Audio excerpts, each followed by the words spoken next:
You're watching Experience Comic Culture and Sales, streaming live daily to Facebook, YouTube, Twitch, and Twitter.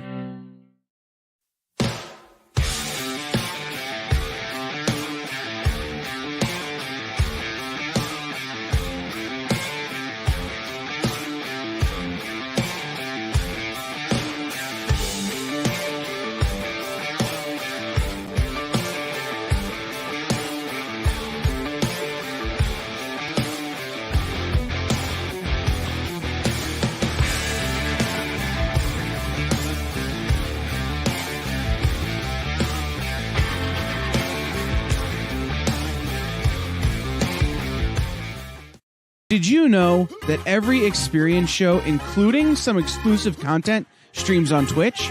Check it out, twitch.tv/the_EXP. Or just scan that QR code.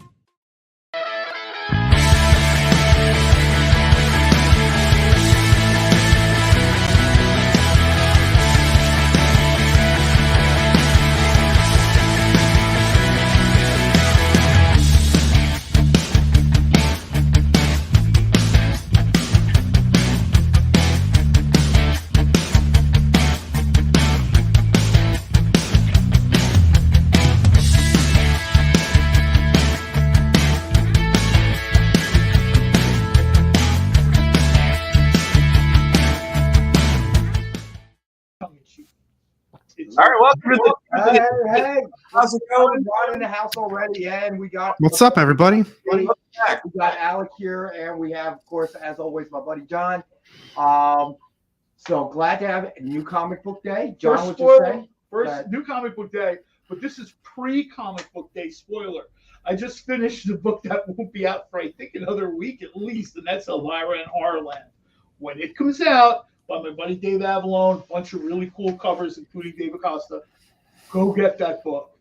And if you haven't read Elvira Meets the Ghost of Vincent Price, go get that and read it first.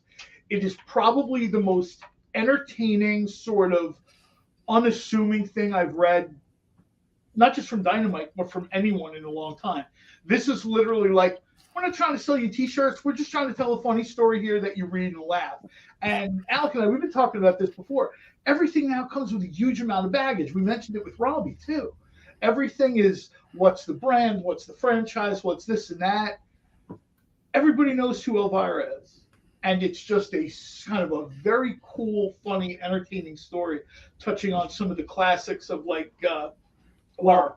You know, I did, in a discussion that we've had before, and you know, we'll get into it tonight at some point, but I actually had cause to look up demographics for comic book readers. And it was interesting. I mean, it wasn't totally surprising, but it was interesting how the demographic broke up. But we'll talk about that later in the show. So to start off, let's do our best offer items to give everybody a chance to get their offers in. Best offer of the night. Basically, we'll throw out the price just for anybody that hasn't watched the show before. We'll throw out a price. You'll put your offers in the chat, and the person with the best offer at $7.55 right before the end of the show will walk away with it. And our producer, JD, will throw up a clock and an end line when $7.55 arrives. So first off, we have Spike After the Fall, number 4, Dynamic Forces exclusive cover by, and this is what's really special, by John Romita Sr. Oh. And this is going to be one of our best offer books starting at $5. What were you doing there, Alec? I just saw you wave across the camera. No, it's something on my end that got insanely bright for no reason, and I don't know what it is. That's interesting. My future. Gotta wear shades. So I don't know. I don't know what it was. Here, all right, hold on. there we go. All right. Yeah. So wait, coming off your screen? All right, no, so it was whatever. The camera. I don't know if a light hit it the wrong way, but it just got super bright on my side. So I don't know what happened. It's fine now. All right. All right. So this is going to be a best offer book starting at $5. It is an exclusive DF cover by John Romita Sr. As you can see, you got Spike in the front there, and it was a sketch cover, so to speak, not a commissioned sketch art cover, but it was a sketch cover that John Romita Sr. did for us, and for DF, and It is available today for $5. Best offer, starting at $5. All right, so next best offer book. This one's a CCA. Deadpool: The Merch for Money, #1, signed with cable cover sketch by Brian Kong. Suggested retail of $89.99, and we have one available tonight for starting at $25. So it is the best offer book starting at $25. Cool. So there we go. All right. Hey, Josh went in the house. John Spilios, what's going on, buddy? All right. And this is going to be the next best offer book.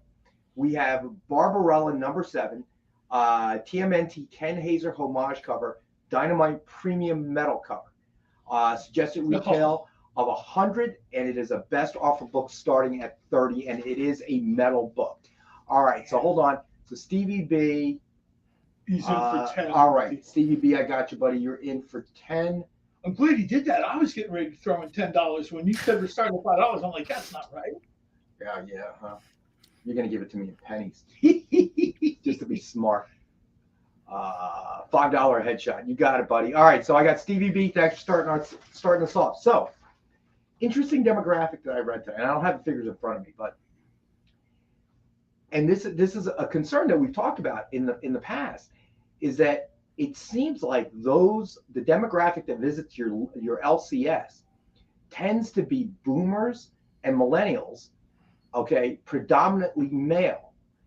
But what's interesting is that for digital comics, it's the reverse. Yeah. It's from 13 to 20 something, and they represent the bulk of those buying digital comics. And this is something we don't their discuss. whole world is essentially digital, Yeah. right? I definitely believe that. What's that? I definitely believe that. I don't know if it was with you or Robbie that we had this conversation, but one of the concerns was that what happens, and it kind of makes sense to me, because those in that generation, whether you're, boomer, I know that's now a negative, has negative connotation. The younger generation, like your generation, uses that in a derogatory sense. And millennials, we have that nostalgia level. We want the physical book. Like John always wants a physical book. He wants to see the book. He wants to touch the book. That's how I am. The book. And I got to tell you, the first thing Depending on the book, that's not always a great idea, though. Well, John always comes early to the show, right? So the very first thing he always does is he comes in the studio and he grabs, just like he said, Vampy, next week, he grabs his advanced, Dynamite books, and you'll catch him in here, and he looks like, literally, I don't know if you realize this, as I'm walking back and forth from the studio getting ready, you're sitting there and you look like a 10-year-old, okay? The book's here, he's leaning forward, okay? And he's flipping the book like this. I mean, he literally looks like a very, very old 10-year-old. It's thanks, I guess. I'm not sure. Okay. You can thank me all you want. No, I mean, that's true. Without getting too sappy, because nobody needs that. I mean, I really enjoy reading comics. I enjoy, you know what I mean? And I've bought digital comics. I'm certainly not going to say I've never bought them. Sometimes it's super convenient. You know what I mean? Like 1:30 in the morning, I want to read something. Kyle brought it up yesterday. Oh, I'm sorry. Kyle brought it up on Monday when we were talking about Dead Irons. Mm-hmm. I have not read Dead Irons in, I'm trying to think of when it first came out, 3-ish years. And I don't know where all those copies are. You know what I mean? I mean, right. My comic book collection looks as unorganized as the comic book collections here, just on a smaller scale. Stuff is everywhere. I couldn't tell you where all the issues of that were. And I went to, and Kyle had said he bought the trade for it. And I'm like, I literally want to read it right now. This is like that instant gratification thing. And I've already bought the books. So I just went to Comixology and bought it. Right, because you can't find it. 5 minutes later, I don't know where that stuff is. I don't even know if all of it's in my house or, I have a storage facility for a lot of my Dynamite stuff. And immediately I start reading. I can't imagine, though, I'm going to be sitting. One of my favorite places to read comics when I was younger was a train station. My first comic book I ever bought from my dad was from a train station. It's sort of like a sense memory thing. I love to sit on a train station, read my comics. I can't imagine sitting on a train platform with like an iPad. Like, I can't imagine that being the same sort of vibe. You know what I mean? Well, you got to understand that this generation, I mean, even in college now, you're not, a lot of books are online. A lot of the textbooks and stuff, One of my godchildren said that to me, something about she had to get, she wanted like a Microsoft Surface or something. This was funny because the iPad they gave her wasn't good enough. I'm like, what? She's like, oh yeah, the college will give me an iPad, but that's not good enough. And I'm thinking, I need a new iPad. I should sign up for college again. For the cost of college these days, they're not giving you anything. Trust me. They'll get it back. But John Spilios, I did not know that. I figured we were going to talk about that. I messaged. Yeah, they officially lost it. But they're not. But I was reading that Marvel won't be done with Conan. Like they just came out with the new Savage Avengers series, and Conan's in that. And I think what I read from one of the articles is that he still will appear like sporadically in Marvel, but they don't have the official license anymore to do basically whatever they want. Well, it's owned by like a video game company. If I remember correctly, the rights to Conan was purchased by a video game company from, I'm going to say, you know what, I'll put it this way, Scandinavia, because I don't know which Scandinavian country it is. But I think it's a Scandinavian or European video game company that has the rights to Conan. I can find it quick. John Spilios, Conan and Red Sonja are not connected at the hip in that way.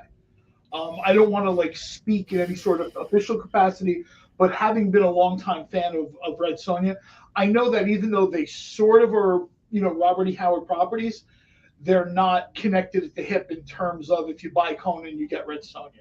Right. So there should be, and again, I'm certainly not putting words in Nick's mouth, but there should be no interruption in terms of, we've got a bunch of new Red Sonja stuff coming out. Red Scythia, Mortal Red Sonja, and I don't want to spoil anything, but I know that there's stuff coming after that because I've spoken to the people drawing and writing them. Yeah, and because you're here all the time. There is that. So I don't know. So John, I think Dynamite's going to be fine with Red Sonja to answer that question. I would tend to. Okay, John. Yeah, no worries, buddy. So yeah, if something were to happen that was negative, I think it would probably, even though it's not my department, I'm sure I would have heard something about it. So as I said, screaming in Italian in the office. So as I said, I had not even heard about Marvel losing the Conan license. So no worries, John. All right, so let's get to a couple more books. I got the info on Conan if you want it super quick. Oh sure, go ahead. So the beginning of the article, it says that the last Conan issue for Marvel is going to be King Conan issue number 6. But like I said before, he still will periodically show up in like Savage Avengers, blah, blah, blah, a bunch of stuff. It says that the Conan property belongs to Conan Properties International. It's an entity owned and operated by Heroic Signatures, a company dealing exclusively in licensing intellectual properties. So that's pretty much all it said about that. Okay. But it's owned by that specific company. And that's a great drop in for why you should be watching AR Comics and Alex Show. Yeah, I just looked it up. I didn't know that. I knew they lost it. But... I didn't have that information at all. I just knew we were going to keep doing Red Sonja. That makes two of us. All right. So as always, we have the Dynamite 10-pack reader set, 10 random Dynamite titles. Suggested retail of $40 or higher. As always, we have for $5 as a thank you to our viewers. So anybody that's interested, let us know. All right, so let's see. Let's do Venom Legacy number 200, signed by Donny Cates. Suggested retail of $69.99. It's a limited edition, a number 24 of 350, signed in silver by Donny Cates, and suggested retail of $69.99. It is one of our 5-star books at $50.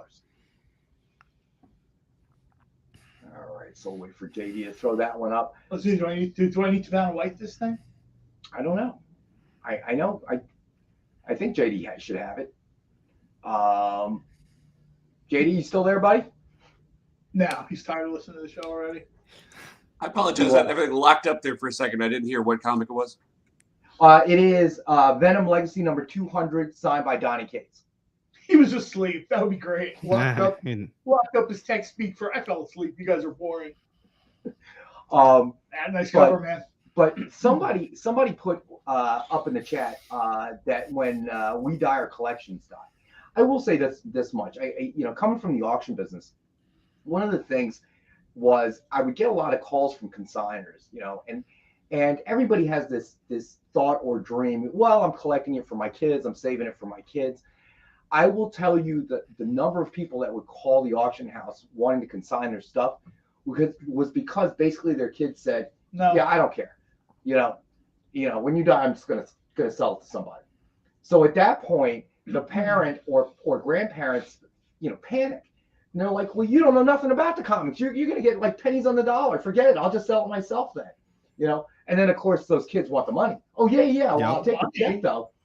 The executor of my will has instructions that when I die, bury me with the comics. No, I want a giant Viking funeral pyre, and I want the kindling to be my comics. I don't want anyone else to have my comics. When I'm dead, they come with me. Don't worry, your wife would be very happy. And the first thing my wife said was, "I'll start getting rid of them now. I mean, we can start right now." She's like, "Climb up in the thing and wait." Well, whoosh. Now that is a really sad thing to see, though. Like, just on the topic, I've seen a lot of posts like on Facebook and some other just marketplaces. Just, hey, inherited this comic collection. It was like, I don't know, my grandfather's, my father's, and I want to get rid of it. How much do you think this is worth? Like, oh, come on. That's literally like their life right there. Yeah. So the PSA there is at some point, if you have a collection of value, you may want to start thinking about, getting rid of it. Just if your thought is to leave it for your heirs, I gotta tell you, man, you don't want. I think one of the best auction stories I ever had, and this truly was. If I did have kids, I'd make them fight for the collection like Hunger Games. You'd have nobody show up to the games. So probably one of the best stories I've ever heard was a woman had an aunt who handled the state auctions, and she would go and help her out. And she'd picked up this autograph book, just because it was cool. And it was like a scrapbook kind of thing. And she's driving home with her husband, and she's flipping through the book. I kid you not. She found a letter written to her, to the previous owner, whoever it was, some judge or something. And it was literally signed by Babe Ruth. And It turned out, we got it authenticated, and it turned out, and she paid, I kid you not, she paid $2 for the scrapbook. That autograph alone was worth hundreds, if not, I don't remember exactly what we got for it, but it was crazy. So, my opinion is don't wait until it's too late. John Phillips, but how do you get rid of it? That's the problem I have now. I have 50 long boxes I want to sell, but I don't know where to go. Well, John, I mean, I'll tell you this much. Nick is always looking, for specific things. So if you got Silver Age stuff, whatever, I would shoot an email to Nick. You never know. I was going to say, we have not discussed this in a while, but yeah, anyone who's looking to sell books, I mean, obviously they come here to buy books and whatever, but Nick is always looking for stuff. If you're looking to, sell books, especially maybe you've got some kind of list or something of, what you've got, blah, blah, blah, absolutely reach out to Nick. There's no sort of, and I know separately from being friends with Nick, the word out there is that he pays top dollar. He doesn't, he doesn't try to knock the wheels out from anybody or any of that stuff. He tries to make a deal that he can live with and you don't feel like, you know what I mean? That's a great point. Maybe my books should all go back to Nick because most of them I bought from him anyway that I still have. Well, I'll tell you, here's a suggestion, John, is this is what Viking Prince. That's good, Stevie B. I like that one. This is what somebody I used to deal with at the auction house used to do. And he was a long-term collector, but what he would do was he would sell some of it and then buy some. And so his collection was ever kind of changing. So he never really built up that huge, at first he was selling a lot, but then he wanted to start buying stuff. And it was really interesting because he would change gears. Like he would collect some area, okay? Yeah. And then he would, I don't want to do that anymore. I want to do this, One of the guys I went to college with is like that. He would go through a thing like he would, like he would sell his kids into bondage to get everything of like some obscure, like Ghost Rider. Ghost Rider became the most important thing in his life, and he gets the collection, right? And next thing I know, he's taking it to a con. We're driving to a con, and I'm like, "What are you putting in the back of my truck?" and it's like 9 long boxes of it. Right. Anything, even that if Ghost Rider appeared anywhere, he bought it, had it, and he was taking it to sell it somewhere. And I'm like, what was the point of all that? So I thought it was very smart because, in a sense, it was kind of his collecting, his hobby, kind of financing itself in a way after a certain point. Well, that was what my friend did. He had kids, blah blah blah. Right. His wife wasn't digging him spending, Right, 5 exactly. figures a So year that, on I thought that comics, was so he had a to really sort of- smart way that he was doing it. Marcus, okay, I'm driving my collection over now. All right. When you get True here, look story. for John Cole. Okay. True story. We were going to a con up in Boston, so we decided to drive. And all of a sudden, he's like, "Can you open the back?" And I'm thinking, "There's 3 guys in an expedition, and we're only going to be gone for 3 days. Everybody's got like what, 1 backpack or duffel bag?" I look out by his garbage cans, and he must have had, I don't think it was 9, but he had at least 5 or 6 long boxes, and it was essentially everything Ghost Rider, So he including. changed using it. And I'm just like, "Wait, what?" And he was taking it back and selling it and cutting a deal with someone so he could start some other random thing. Like I think we started Legion of Superheroes or something. And I'm like, you're just like all over the place. And he's like, "Well, So Marcus, you're in California, so drive safely. Okay? it'll be a And while." Still look for John Cole. All right, so next up, we've got Amazing Spider-Man number 600. Romita Jr. wraparound cover signed by John Romita Jr. Suggested retail of $69.99. Tonight we have one available for $62.19 for 1962. The year Spider-Man first appeared in Amazing Fantasy number 15. It is number 35 out of 125. Creative Keep wants it. Stop. All right, you got it, Creative. Creative Keep said, "You're all done, Rex. Move on to the next book." Fair enough. All right. Now, Rex, I do have a question for you. This is going back a little bit to kind of the beginning of the whole conversation, but with the whole Babe Ruth thing, and that was like a letter to somebody else signed by him. How did it? I mean, obviously it's Babe Ruth's signature, but is there really just collectors out there that doesn't care that it's just some letter for somebody as long as it has Babe Ruth's signature on it? That still makes it worth that much money. Yes. Now understand that a Babe Ruth baseball would be worth, signed baseball in the sweet spot would be worth more. And then a signed Babe Ruth jersey would be worth more than that, so on and so forth. But yes, I mean, for somebody like Babe Ruth, you're talking about, obviously a legendary baseball player. So that kind of changes, so that the signature itself has value. I mean, people will buy Babe Ruth signatures on an index card. Okay. So, but the value also is related to what it's signed on, but the signature itself obviously has a base value. Because I always thought that was so weird, like just because I'm a bigger basketball fan, I couldn't imagine just finding something that, like, for example, just like, "Hey Rex, thanks for all the support, signed Michael Jordan." I don't know. I think that's cool, but I wouldn't be really hyped over that. Like, "Yo, look at this cool thing I got signed by Michael Jordan." It's like, who's Rex? Well, that's not me. It's somebody else. I don't know. Well, yeah, I mean, a person. Unless it's a check, I agree with you. I wouldn't be that psyched about it. So let's check to me, then I'm like, "We're going out. Let's have some fun." But otherwise, so let's follow up with your example. So if, let's say, he signed a basketball, but he personalized it and says "to Alec," okay, Michael Jordan, is that going to be worth less than a basketball just signed Michael Jordan? Yes, that's true. Okay, but it is what it is. So one of the all right, I got you. One of those things. There's different values based on, so obviously what you say does make a difference. But again, if you're a huge basketball fan, you're in a market for something like that, this might be more in your price range than, say, a signed Michael Jordan jersey, So Okay. Yeah, exactly. So but Marcus, that's funny. Actually, it was a typed letter, believe it or not. Back when people still use typewriters. Let's see. Stevie B says a lot of my comics are in liquor store boxes. If I was smart when I was storing them, the better books would have gone to the top. You know what? Comics, trading cards, all the same thing.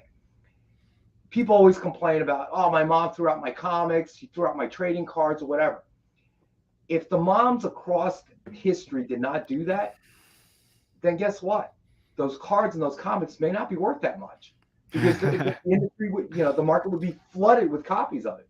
So, that's what I think is interesting. So, or sell it to a person with your name on it. Yeah, that's a good point. So if your name's like Joe, you might have a better market than, say, if your name is, I don't know, some odd name, something like that that's unusual. You see me on the phone, jump in real quick. You see me on the phone. I talked about Elvira and Horrorland next week. I was texting Dave Avalon, and he said exactly what we just talked about was exactly his point.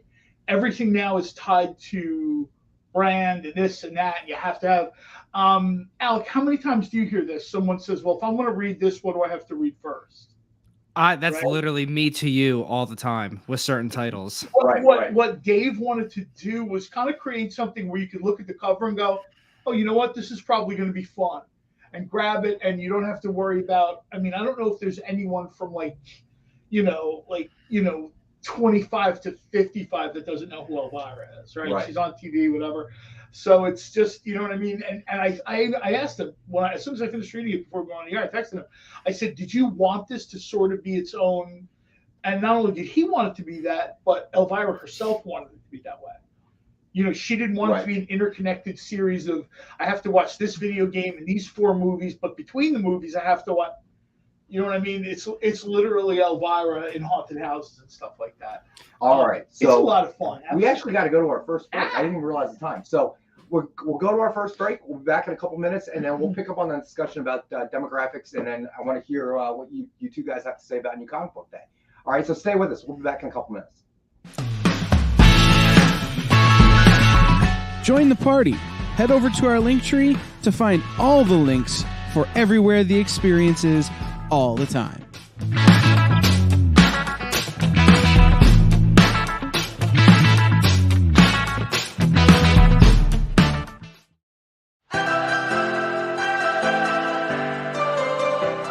This is The Experience.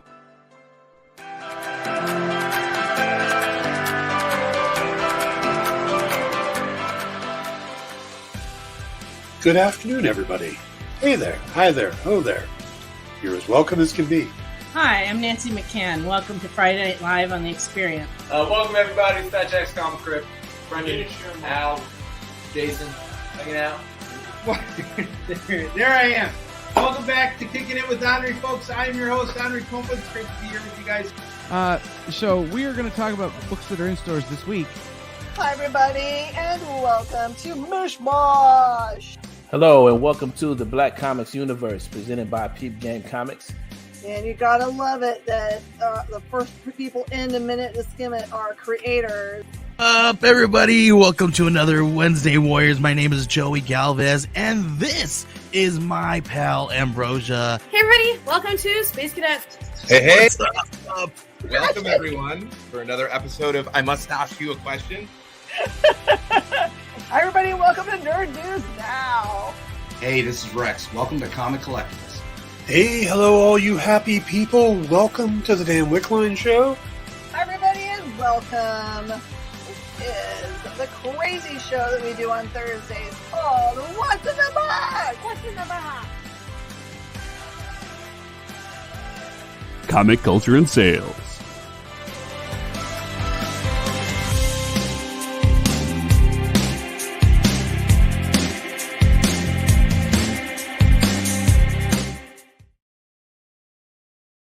Are you a comic creator? Are you a publisher? Do you make a comic book product? Do you own a retail store?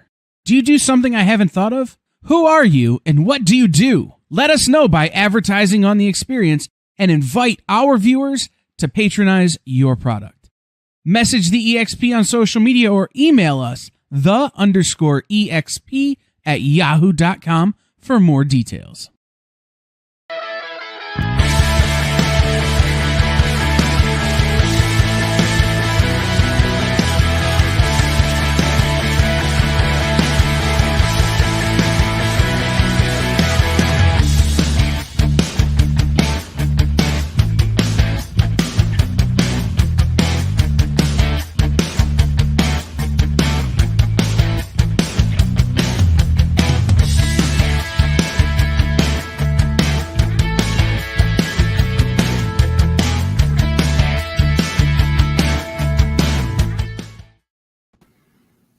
Hey, and we're back. So Ronald says he's a collector of first edition hardcover books going back decades.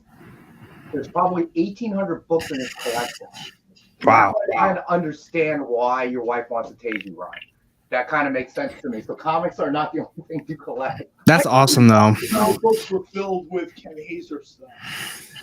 What do you say? Yeah, that was like 70-some, right? Ken, I own 13% of everything you've ever done, and I'm buying more. You know what? I missed the best offer book here. All right, so we're gonna do this one next. Sorry, I actually. I thought we got them all. I'm sorry. No, I missed one. So Legion of Superheroes, Millennium #1, signed by Ryan Sook. It is number 25 out of 90, and it's the best offer book starting at $15. There we go. The art in this book is about as good as I can remember it being. I don't remember the art being this consistently good, even way back when like Chris Sprouse was drawing the book. It kind of reminds me of Stargate a little bit. You know what they did? The art is very good. That's what I'll say about the Prime Iteration of Legion of Superheroes. The art is very good. All right, so that is our other best offer book, our fourth best offer item of the night, and it's starting at 15. So, hey, Joel, what's going on, buddy?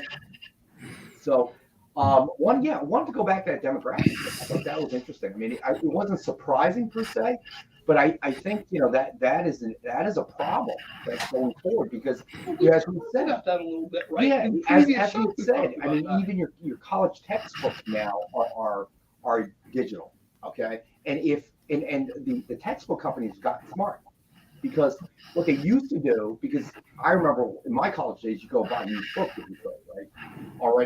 Already highlighted at a discount. Well, they found a way to stop that.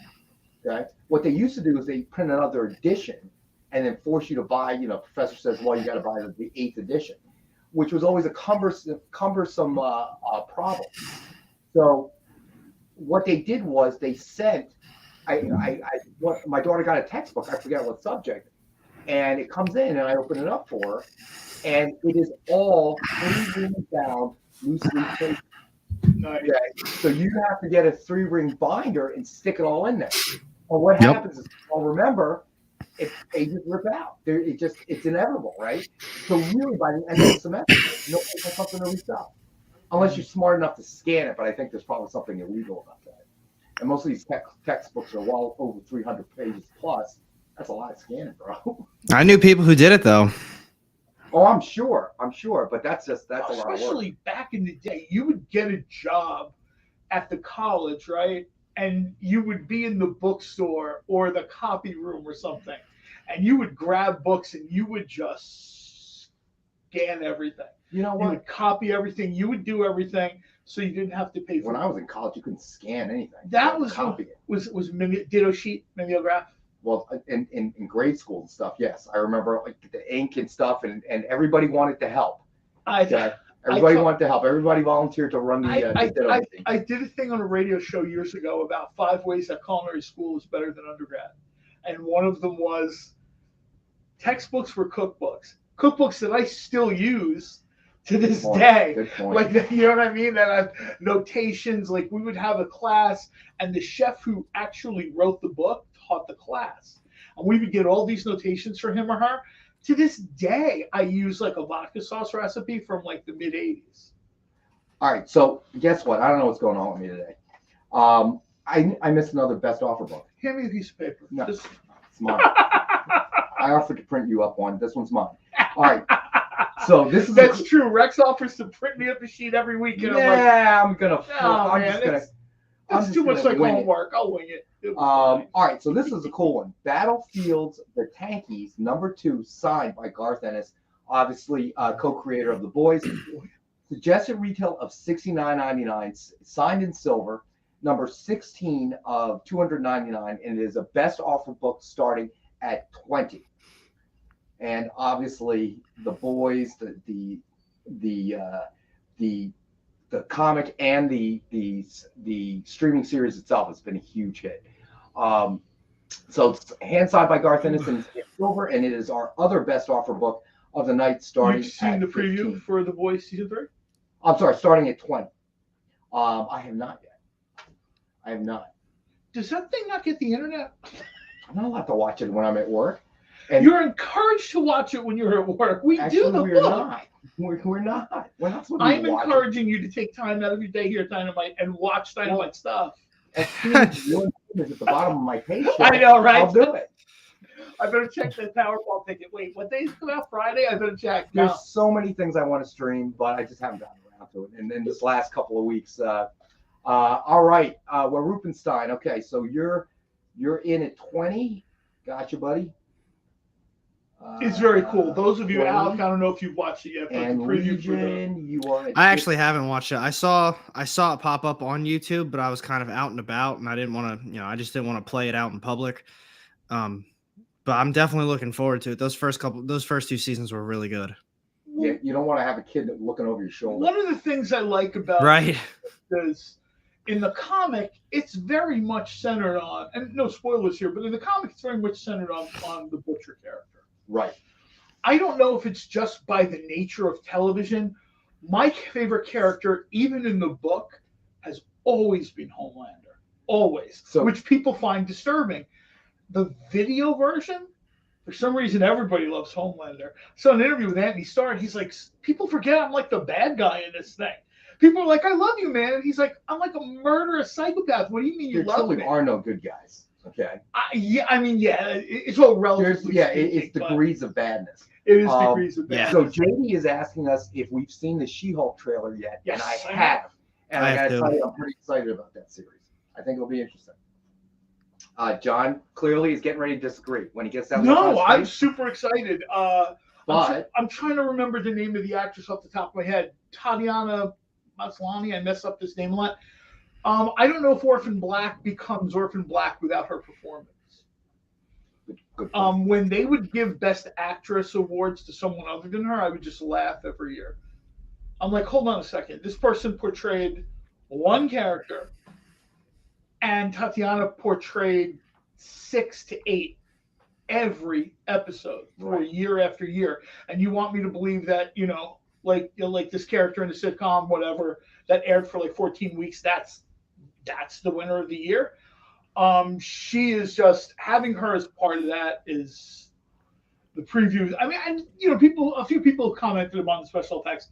Keep in mind, these are trailer special effects. When this thing sort of hits the ground running, my guess is those will not be the special effects that you say. So JD is questioning the CGI on it. That's why I'm commenting on that. The CGI for the previews are not. I do not believe they will be what you see in the finished product. And maybe I'm wrong. If I'm wrong, well, that's kind of on them. But I don't think, you know what I mean? I don't think those are the. Plus, I think when you're doing a Hulk or She-Hulk or something like that, there's always like that one step. You know what I mean? Even the current version of, like when I see the Hulk and stuff, in some things he looks really good. And in some scenes you're like, Well, what that'll guarantee is that Robbie will hate it because Robbie can't get over the CGI in Moon Knight. He hated it. So I still haven't seen the end of Moon Knight. I just can't do it. I don't know. I thought the end Josh, you're right. all right. Tatiana Maslany, not only was she the protagonist, in many times she was the protagonist and the antagonist. I mean, you know how hard that is to do? I mean, you might be able, a good actor can do it in a show or a movie. She did it episode after episode for years. Right. This is like a huge sort of grab. I remember way back when somebody said she should have been the Scarlet Witch. I'm not going to complain. Elizabeth Olsen, I think, has done a great job. I think Tatiana Maslany can do anything. I think you can sort of put her in this. I think She-Hulk is very good for her because they're trying to make it She-Hulk and Jennifer Walters. Like, they're trying to get back a little bit to, you kind of forget in the beginning, this is about this woman trying to figure out, I'm a successful lawyer. Now all of a sudden I'm a Hulk. How do I work this into my day? Right. And I think she'll be very, very good with that. And JD says the production company saves a bunch by paying only one actor. BBC America is known for its frugality. So at the end of Moon Knight, I suggest watching it just to watch Oscar Isaac's performance. Does it clear anything up? Not at all. Okay. But it is worth it to watch his performance. I thought, he did a tremendous job. It absolutely clears it up. It tells you to come back for season 2 to find out what's going on. The way it ended, it did feel like that. Like, okay, stay tuned for season 2. But then you had all that controversy about whether that was a series finale, season finale, whatever the case may be. I think that was almost like a work. I think they're leaving it up to see if people aren't that into it. Well, it's the end of the show. It was a typo, our mistake. And if there's outrage, people like the villagers have the pitchforks and the torches. Then they're like, oh, no, we told you. We're working on it right now. All right, so let's do another book. We have Amazing Spider-Man number 796, Encore Edition, signed in silver by Christos Gage. And JD, you're probably right. Nice. That's going to be a big thing about Moon Knight season 2. What Oscar Isaac is sort of. I mean, season 2 aside, going forward with Moon Knight, they kind of need him. Oh, yeah. I don't think there's any. They'll figure something out. Although I much would rather have seen the Adventures of Poe Dameron, but. All right, so suggested retail of $69.99, and we have one available for $69.99. And let's see, I'm sorry, $62 for 1962. It is number 12 of 15. So Christos Gage only ever signed 15 of these, and it is signed in silver. So that's available for $62 for 1962. This is a cover where if you stare at it for a minute, you can actually see some of the shading outlining Peter Parker's face. And I think that's super cool. I would actually totally agree with Sheldon. Although I would probably rank number 1 a little further back, I think. I did love that they had Engelbert Humperdinck on there. Anything from that Burt Bacharackian era makes me very happy. That does make me feel a little bit better, though, because I've only seen the first 3 episodes. So to see that 2 and 3 were some of the worst ones, that gives me hope to at least if I continue on with it, it's going to get better. I mean, I assumed it was going to get better. I just really wasn't into it at all after the first 3 episodes. I couldn't see, like I was seeing posts about people saying like, oh, Moon Knight was incredible. Such another phenomenal episode. And I thought to myself, like, there's no way we're watching the same thing. It's okay, but there's nothing going on that really warrants it to be an incredible show. I did see people posting stuff like Moon Knight greater than like Avengers Endgame. And I'm like, take a breath. I understand it's the new shiny toy. I'm entertained by it. I think it can get better. This was my feeling after episode 1, right? I'm like, it's a nice start. All respect to Oscar Isaacson's performance, but comparing it to movies that have made like $500 million, slow down. So I think Moon Knight is kind of like, and here's something we talk about a lot: anchovies. You either love it or you don't. I agree with you absolutely. I found that interesting. So JD says I would put 4 higher. I like the hard turn into horror elements. Yeah, 4 is probably my favorite. I would probably rank it 5, 6, 4, 1, 2, 3. Oh, Marcus, Morbius is greater than I don't know. Nothing. I would rather do something like Howard the Duck again than watch Morbius. Howard the Duck. I actually like that movie, Howard the Duck, personally. Morbius. Oh, I know. I understand he's going to appear in some video game or something. I hope that works out.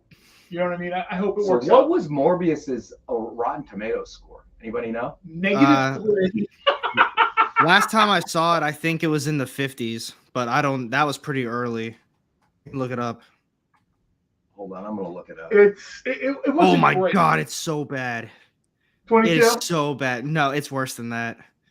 Wow, it's worse than 22. Yeah.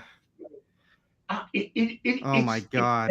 It's very bad. I don't, like when it first came out, I didn't want to do spoilers. I didn't want to, especially someone like Rex, he hadn't seen it yet. I'm sorry, Kyle hadn't seen it yet. So I get it. Not everyone is going to, go see a movie at 12:01 a.m. the day it comes out. That's totally fine. But oh boy. That's really bad. Oh, wow. It is pretty bad. It's in the beans. Yeah, it's real bad. The last time I looked, and it was a while back, it was 22. And I looked to the left, it's 16%. Yeah. It's even worse. DB has it at 5.1 out of 10, and Metacritic has it at 35 out of 100. I'm going to tell you right now, we had better never have anything for Morbius on this show because people. And coming next week, we're going to have a complete Morbius show. Man, you know what, JD? I totally get it, but this movie is. Ooh, it spectacularly fails in being like Robbie will have to do it for his movie now. And I hate to say it, but Sony has their fans. Like, oh, I like the way Sony does these movies as opposed to Disney. Slow down. Sony's done okay. Some of those Spider-Man movies are good, and some of them aren't. Yeah, I would agree with that. And if this is what Sony sees in the Marvel universe, Disney should go back to court right now to get those rights back because that's terrible. All right. Never mind. I was gonna. Oh, I'm sorry. I keep cutting you off. I'm sorry. No. I was just gonna get to the next book. So, John's favorite character, Batman and the Signal #1, signed by Scott Schneider. Suggested retail of $49.99, and we have one available for $29.99, and it's number 3 out of 140 that were ever signed. Wow, that's a nice little number. And Justin, thanks for joining us, buddy. We're gonna go ahead and do a recap real quick. Another favorite of John's to catch up anybody who just joined us. All right. So as always, Batman in a recap. You should have told me to leave the room for this. I know it's a double winner, right? 2-punch special. So we're gonna do a quick recap. JD, I'm gonna do it in order of the list to make it a little easier for you. So as usual, we have the Dynamite 10-pack reader set, 10 random Dynamite titles. With a cover price of $3.99 or higher. So a suggested retail of $40 or higher. And as always, we have it for $5, 50 cents a book as a thank you to our viewers. And then we had Venom Legacy, number 200, signed by Donna Cates, suggested retail of $69.99. And we have one available for $50. It is number 24 of 350, 350 and signed in silver. All right, and Creative Keep claimed that one. And then we had Legion of Superheroes, Millennium 1, signed by Ryan Sook. This is a best offer book. So anybody that's never put a claim in on the show, we have 2 types of claims. A buy it now claim, we'll throw out a price. First person to claim it in the chats walks away with it. Then we'll have best offer of the night. So the person with the highest best offer at the end of the show at $7.55 will be the winner and will walk away with the item. All right. So the next book up is a best offer book. Oh, also, let me just throw this out there real quick while I'm thinking about it. Getting the books is real easy. JD throws up a link. You click the link. Simple instructions. Because I know people, like, especially if people are watching on Twitter or whatever, like, how do I do this? Well, first of all, if you're on Twitter, get over to one of the platforms where you can buy books, like Facebook, YouTube, I guess even Twitch. There are, JD just threw the link up there. It's super easy. I've had a couple people say, oh, I don't know how to get the books or whatever. Oh, we've made it about as easy as we can. Yeah, absolutely. So next up, Legion of Superheroes, Millennium #1, signed by Ryan Sook. Best offer book, where Rupenstein is in the lead currently at 15. Then we had Battlefields the Tankies #2, signed by the Boys co-creator Garth Ennis. Suggested retail of $69.99. It is a best offer book, and where Rupenstein is in the lead at 20. And then we did Amazing Spider-Man #796, Encore Edition, signed in silver by Christos Gage. Suggested retail of $69.99, and we have one available for $62 for $19.62, and it is number 12 out of 15. So there were only 15 ever signed. Then we did Batman and the Signal #1, signed by Scott Schneider. Suggested retail of $49.99, and we have one available for $29.99, and it is number 3 of 140. And then we did Deadpool, the Mercs for Money #1, signed with cable cover sketch by Brian Kong. Suggested retail of $89.99, and it is a best offer book starting at $25. He's a guy that is one character away from blowing up massively, because I've seen that guy's art here and there, and it's all good. No, but I think that's a guy who needs to find the right character to cement himself, like at that very top tier of, you hear a character, you think of an author. That guy's style, I think, is very sort of like, it makes me want to read the book. Right. Even if it's not something I'm like, not really. I like that guy's work a lot. So then next up, we had Spike After the Fall, #4, DF Dynamic Forces exclusive cover done by John Romita Sr. And it is a best offer book starting at $5, but Stevie B is actually in the lead at $10. And then finally, we did Vampirella #7, TMNT Ken Hazer homage cover, Dynamite premium metal cover. So it is a metal cover, suggested retail of $100, and it is a best offer book starting at $30. And I think that brings us up to speed, my friend. Nice. All right, so Alec, new comic book day. What kind of struck you this week? We got a couple. Got some new series come out. One that actually really stood out to me was I've talked pretty low on it. Was something or not something's coming shown in the House of Slaughter series. I didn't think it was good at all. I really didn't like how they did that first arc, and I kept hoping it would get better. They just released issue 6. It's a new arc, and it's actually a completely brand new character. And it kind of shifts focus from everything that they were just talking about to a different type of like mask. They're showcasing the Scarlet Mask now, and brand new character, just a brand new story. And it was a very interesting first issue. So I really like that one. Cool. 3 things today that jumped out at me. I'm not going to name the Dynamite books because we talk about Dynamite books all the time. Dynamite books that came out this week real quick. Nyx was amazing. We had Jennifer Blood, and we had, oh God, I can't remember. Someone else can talk about what I'm always a little bit off because I read these things almost like a week in advance or whatever. Books that came out today that I read, new comic book, everyone else. Count Crowley. This thing is super. It's a very entertaining book. You know what I mean? That one looked cool. These unpretentious books I like. I don't need to have read 50 things beforehand. You know, I don't need to have a tremendous emotional investment. I pay my money, they entertain me. That's what I'm looking for. Black Hammer, Hell Sonia, thank you, John. Black Hammer came out, and they're sort of, it's supposed to be the finale. We'll see. I mean, I don't know if anything ever is really a finale, but Black Hammer is, I'm looking forward to seeing what the future of Black Hammer is. I'm looking forward because there's a lot of there. Anyone who's read that book, there's a lot going on there in that book. Animated series. I don't know if it lends itself to a live action series, but they've had some very, very cool stuff in that book. All right, so and A Town Called Terror #2 came out. This is like a weird, funky book. I don't know if it's for everybody. I don't know how to feel about that book right now. I really don't. The first, if anybody has seen From on Epics, I didn't know after the first episode. I'm like, I'm not sure what I'm looking at here, and that's sort of the way I feel about this book. Like I'm 2 issues in, but I'm still sort of like, it's different. I would tell people, think about it, check it out. I think one thing that really threw me off with that Town Called Terror issue is that the artwork is very just dark. It's creepy. It kind of is like very mysterious. But when the characters have conversations with each other, it seems more lighthearted, like kind of joking, not joking, but kind of, I don't know, just kind of lighter banter with each other. And I don't exactly know the direction. Yeah, no, I agree with you. There's a juxtaposition between the script and the art. And I don't, not to be overly critical, but I don't know if it's really good or really or a misfire. Right. I mean, I guess maybe it's one of those things where I've got to kind of wait and see. But if it's like 4 issues, I'll wait and see. If this is just an ongoing book, I don't know if this is for everybody.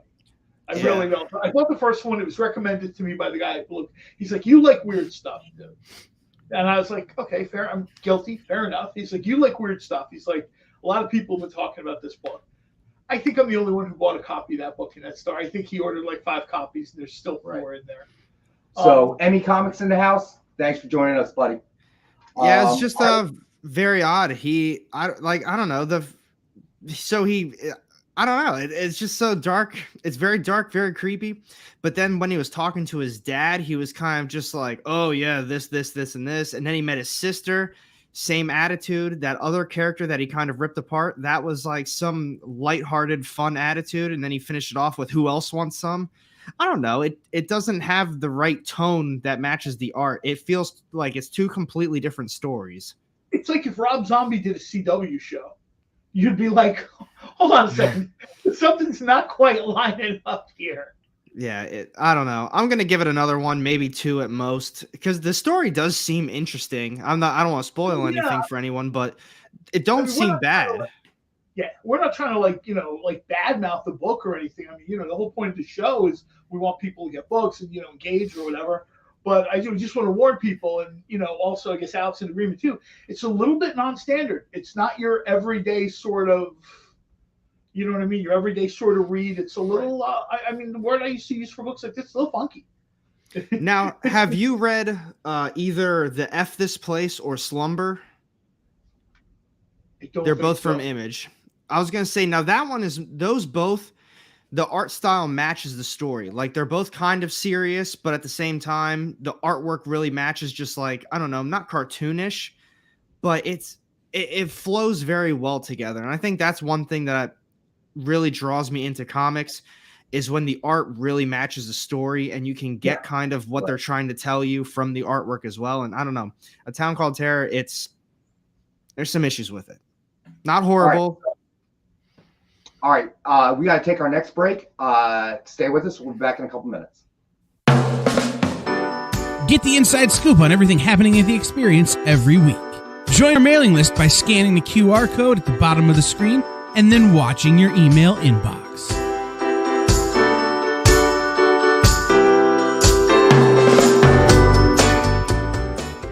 To be continued.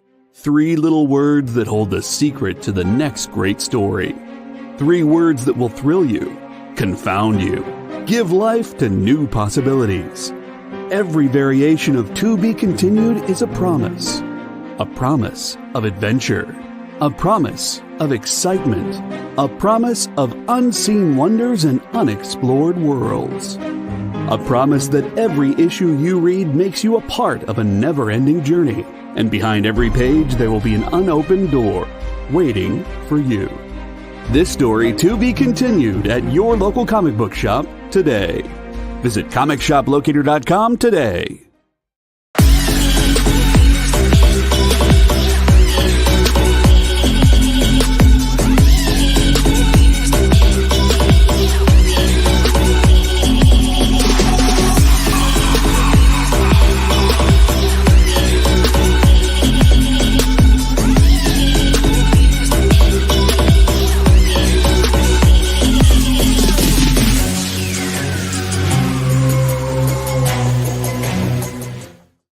Who would win, Batman or Superman? It's the age-old debate, except it's so much more complicated than that. Nerd Killer Warfare every week on The Experience is your chance to debate other nerds in the questions we've all been asking for years, except we take those debates and turn them up to 11. Go to bit.ly/EXP casting or scan the QR code to be part of the show.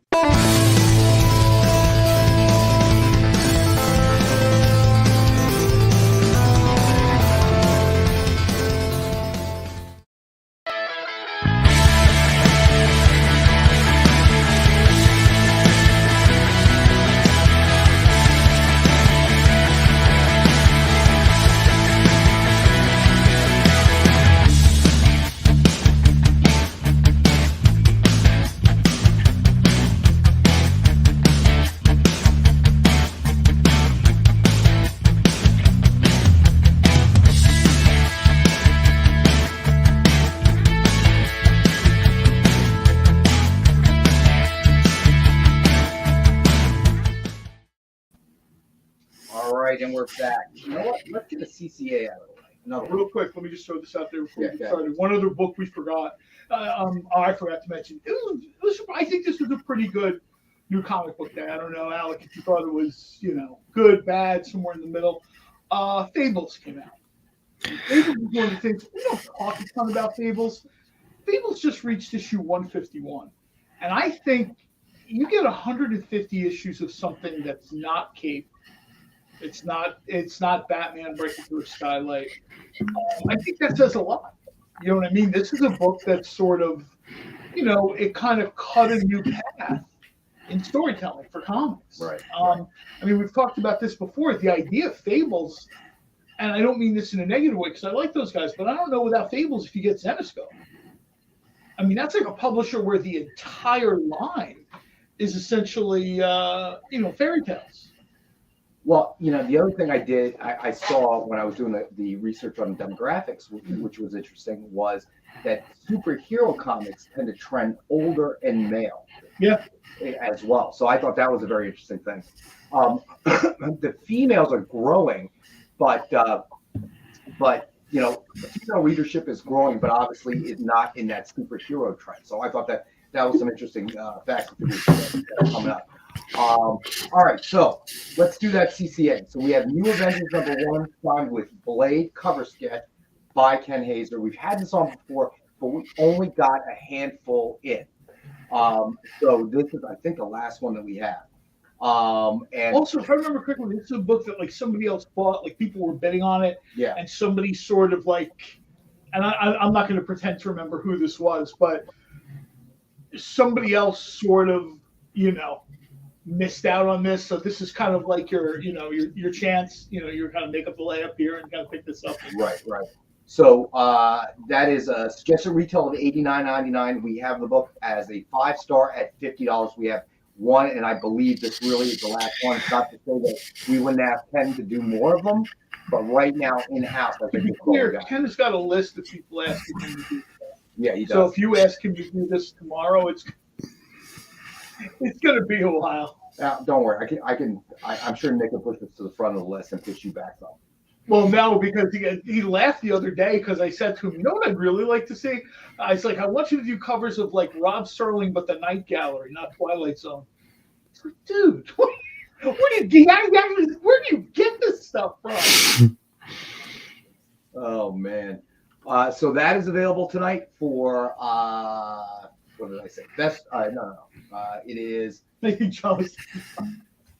5-star at 50. What's that? Ron said he thinks I was taking a shot at him. No, man. So JD, I've watched the game show, a bit here and there, but never been on yet. Maybe if I have a free night, but usually my nights are pretty packed after we do the shows and everything else. Usually the off nights when we're not doing the show, I probably have endless stuff to do around my house that never seems to get done anyway. You're not reading comics, I know that. So Ron, I think John's taking a shot. Yeah. All right. So no, I remembered this. I remember we had this out there, and somebody got it, and somebody didn't get it, and I'm always like, I always feel bad for the person because I know how badly I take it if I bid on something and I don't win. Yeah, I don't take it very well. I remember this came in with Blade, Hyperion. Hyperion was Black Panther. No, it wasn't. It didn't. Black Panther didn't come in that one. I can't remember, but yeah, I can't. It's a great opportunity for somebody to pick this up, especially if it's the last one. It is. So, and as you know, Ken Hazer is pretty backed up. Not just doing stuff for obvious. No mega pack tonight, Ron. I apologize, my friend.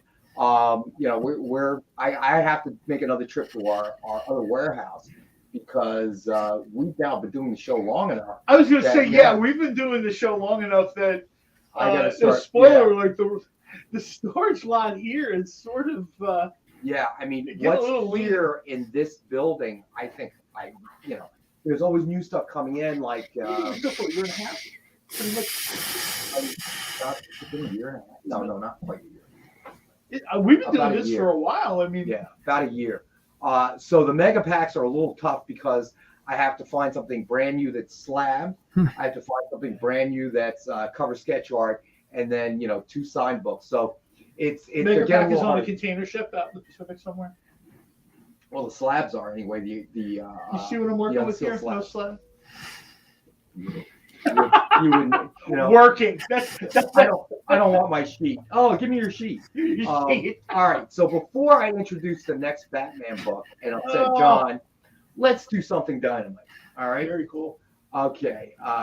So we have Jennifer Blood, number 8, Vincenzo Federici, Virgin cover, suggested retail of $50, and we have one available for $40. Oh, Ron, listen, not taking. If you want me to punish John, I will. No more Green Hornet ever. Ron, I got to answer that question for you. The statues, we're kind of running up into the same problem. So I'm waiting for something new to get in.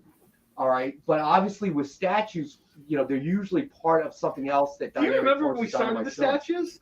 We had a bunch of them, and I'm like, I remember saying, "Hey, why don't we do statues?" That whole room is empty now. So unfortunately, no. But I want to answer Ron because Ron has been one of our most loyal viewers for I think from the very first show I ever did anyway. So if I remember correctly, Ron was watching this show when Nick and I were doing it in the lobby. So yeah, probably. So Ron, like on the covers, the CCAs we get from Ken Hazer and others, I can request small quantities. Can you do this? Can you do that? Actually, Nick makes a request, and then we get that stuff in. And the same thing with sign books we can do. But with statues, we have to do. Obviously, we have to get them made, and that usually has to be a minimum run. So I can't exactly fire off an email and say, "Hey, can I get 5 statues?" And 5 statues, yeah. Yeah, they don't generally turn on the machine for 5.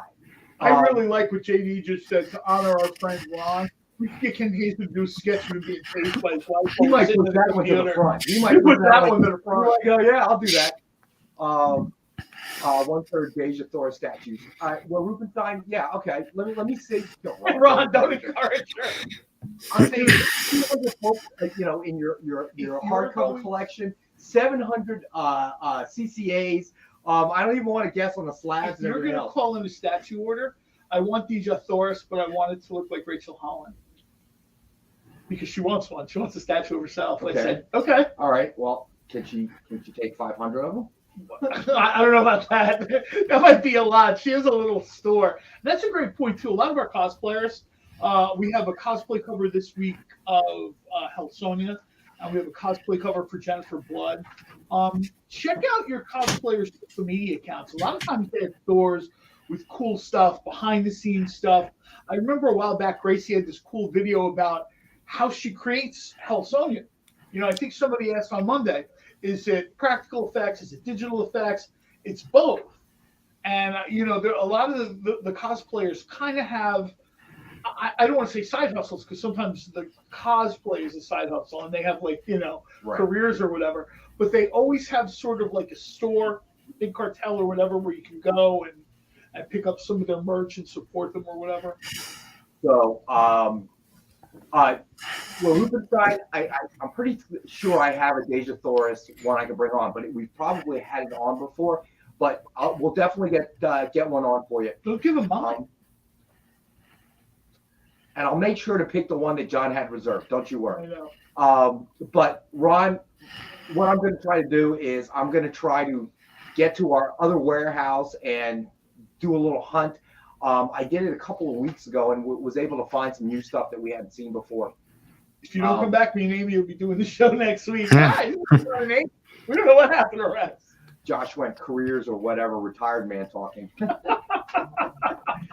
But yeah. So I just got to find time to make it over there and just spend a few hours digging through long boxes and see what statues they may have there. But we'll definitely have one on next week where Rubenstein. And I'll try my best to find something that we haven't had before. But again, it's in the statue arena. I don't want to just keep bringing on the same statues over and over again. But if there's one that you've seen before that you want to see, let me know.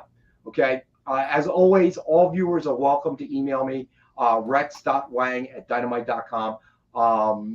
Anytime you have a question or a request or anything like that, I know a lot of you communicate with me directly via email. So, feel free to do that. And JD, if you get a second, if you don't mind throwing my email up there, thank you, man. Preston, thank you for saying so, buddy. I appreciate you saying that. Yeah, I mean, I joke around a lot, but there's a lot that goes into putting in these shows. Rex does his job or whatever, to use the Josh quote. Rex does the job or whatever, and then he does this. I mean, there's kind of a lot of moving parts to this. I mean, literally, when we started doing this, there was a room with statues in it. And I was like, hey, maybe we should see if anybody wants statues. A year later, that room has just got like racks and chairs in it. There's no statues in that room anymore. I go back to the guys that go, I need a new statue that we haven't done before. And I think they're like, I think they got nothing. They're just like, oh, yeah. No, they go, I don't remember what you did. Yeah, there's we that don't keep too. track. We don't watch this show. Remember that during the review time. They see me you all like day the long. Rays? Why? Hey, they see me all day long. The last thing they want to do is get home, turn on YouTube, and watch. Look Tales at from me the again. Warehouse #2 with dark comedy. That's good. Ron's always sending me jokes and stuff. I gotta tell you, man, it's warehouses are creepy though. No, it's not, dude. Well, the warehouse here isn't creepy for me because it's filled with books that I own. Other warehouses are creepy. Yeah, you know what? Our vice president of operations mentioned that if you're going to continue going to the warehouse, you must wear the approved shoes. I actually have sneakers that are steel-toed. I was told for to insurance support my purposes. local comic book publisher. And I always thought it was kind of goofy, but I'm just an employee. If the VP of operations says you got to wear these shoes, I wear the shoes. And they're actually Reeboks, believe it or not. They're pretty cool, but they feel kind of clunky. The steel around the toe. I don't know if it's steel or whatever. But the other day I went to My try to bright pick orange out. Crocs aren't going to cut it in there, is what you're Yeah, telling no, me? for insurance purposes. So I guess long before I got here, maybe somebody dropped the long box on their foot or something, and while workman's comp, and then the insurance company goes, "All right, everybody's got to wear steel-toed shoes." But what's funny was I pulled out a long box of the metals. Oh my God! I'm so glad I had these shoes because you drop that on your toe. Oh, you're going to the hospital, man. Oh, dude, I pull it like, we got racks, and I pull it like, I try to pull it like I normally pull a long box, and literally it didn't move. I pulled it, and I'm like, oh man, this is heavy. And I'm like, guys, maybe we should put these in short boxes, okay? I got to start working out or something. All right, so we did the Dynamite book. So next up is Batman number 51. Ooh, John's favorite. John's favorite character. I'm sure somebody there will be interested in this book. And it is number 4 of 45. So we're going to do it for $40 for number 4. And we have one available at that price. Carson of Venus de Milo. I actually like that. That sounds like a mashup book. The crossover you never expected to say. So, Hey, so no. Go ahead. What were you going to say, Alex? So this weekend I was a little bit more, I guess, in your area for Jersey, kind of. I was in Phillipsburg. They had a little comic show at the high school this last weekend, and G. Willow Wilson was there. She did the Miss Marvel, and she actually was like the sweetest lady that I've met, as far as like just comic people in general. Like I've met quite a few of them, and of all the creators, she was probably one of the nicest that I've met in a very long time. She was smiling, just wanting to talk to everybody that was in line. She signed everything for free. I ran into her a couple of years ago at Philadelphia Wizard World. And yeah, she is just, there are certain creators that are just very warm, really nice. And then there's other creators, and I'm not going to say they're not nice, but it's a job. It's an appearance. It's professional. You know what I mean? They're there sort of, They're there sort of to do the signing. And I guess a lot of times too, and Kurt Busiek said this once on Facebook, there's hundreds of people waiting to see you. I would love to take 5 minutes to talk to somebody. And that's somebody else that I don't get to see at all. So, you've got to sort of judge not everybody, if you've ever been to a con where Gail Simone is, she just doesn't leave the table. Right. Somebody comes over, her handler is like, "Oh, Gail, you have to leave." She's like, "I'm not done." And they just walk away because, and of course nobody says anything now. It's Ross, they lower him down into his chair. He signs. Everyone is sort of amazed. They hover him back out of the chair. But most of the creators try very hard to stay on schedule. They always have a handler. They always have a liaison with the con. Hey, look, you've got to be in, Right. Hall H, you got to be here. You got to be there. So, all right. So JD threw up Hell Sonia number 5, Gracie the cosplayer, Virgin cover. Suggested retail of $50, and we have one available for $40. And then next we'll get a slab out of the way. This one is so good. I'm sorry. I thought you guys called for that one. I missed the.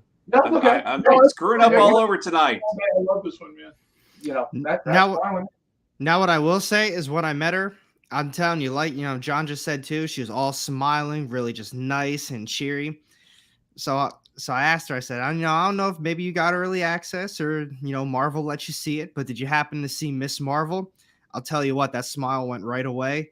And No. she said, all I said was, I said, I don't know if you were able to talk about it or if you saw it, you got early access, but I really hope Marvel did your character justice. I'll tell you, that smile went right away. And she said, no, I can't really say anything about it at all. You never know with Marvel, but I just can't say anything. But she kind of did like I can't say anything. And I thought to myself, like, man, if you were really happy about it, or like you did see it and you were proud of it, you would have been like, I don't know, just, I can't say anything. It's coming out. I hope you check it out. But no, just I can't say anything. They fundamentally changed the character. Right. They said, oh, we didn't. We just changed her powers. Well, if you know Miss Marvel, if you change her powers, then you change the character. Yeah. You know what I mean? That's just how it is. Right. From what I understand, her powers now have a very sort of night bright, day glow sort of Green Lantern. It's the bands, I think. I think they gave her bands. I don't know if they're trying to give her bands to kind of harken back to the Nega bands, I guess, like the Starlin era Captain Marvel, in the bikini and the whatever, and he had the bands for a long time. They tried to make those bands a thing forever, and it was one of those things that just never got over. That the creators would do real quick. I remember one time he was fighting the Hulk, and he takes the bands and he slams them into either side of the Hulk's head to try to knock him out or whatever. And I thought, that's about as cool a move as a character can do if you have superpowered bands. Right. Didn't matter. Superpowered bands are the realm of Space Ghost. Somebody was thinking about that. Or like somebody just said, Shang-Chi, now. Yeah, somebody was thinking about merchandising, I think, back then. Maybe. I totally get that, because there are characters, there are creators that are sort of, very much connected to their characters, and then they get out there and they're like, oh, this is great. You know what I mean? Right. And then That's cool. You get Kelly Sue DeConnick, who was happy to have a cameo in Captain Marvel. Right. And she feels like they did a great job. She's like, I can't imagine a better iteration of Carol Danvers in the movies. And I'm like, okay. All right, let's do a slab book real quick. So we have Vampirella, Volume 5, Number 1, Guillaume March, CGC graded cover, 9.8. It's just at retail of $89.99. Tonight we have it for 5-star book at $50, and we have one available at that price. Let's see. Josh Wentz says they don't really go back and ask the original creators for input. That is true as well. That's true. The only time I think they'll ask a creator for input is if they're like a mega creator and there's some contract stipulation in there that they sort of have to be involved in some way. Well, Marcus, I mean, I see what they did with Shang-Chi. I mean, obviously they took the Mandarin's rings and they turned them into rings, but wow. There you go, Ron. That's what the slab looks like, buddy. I really like that. Yeah, I caught that. I was like, oh, so that's how they're dealing with it, because I guess, the original rings on the finger, maybe a little too Green Lantern-ish. I don't know. A lot of people always thought that one of the reasons Preston wants. All right, you got it, Preston. You got it, Preston. Yeah, the rings on the fingers just didn't, And if you notice in one of the Iron Man movies, the guy who plays the Mandarin, he's wearing a bunch of rings. It's almost like they're doing it as like a wing. That was kind of funny the way that they introduced all of that. And then they introduced him, they reintroduced him in Shang-Chi. I thought that was really funny.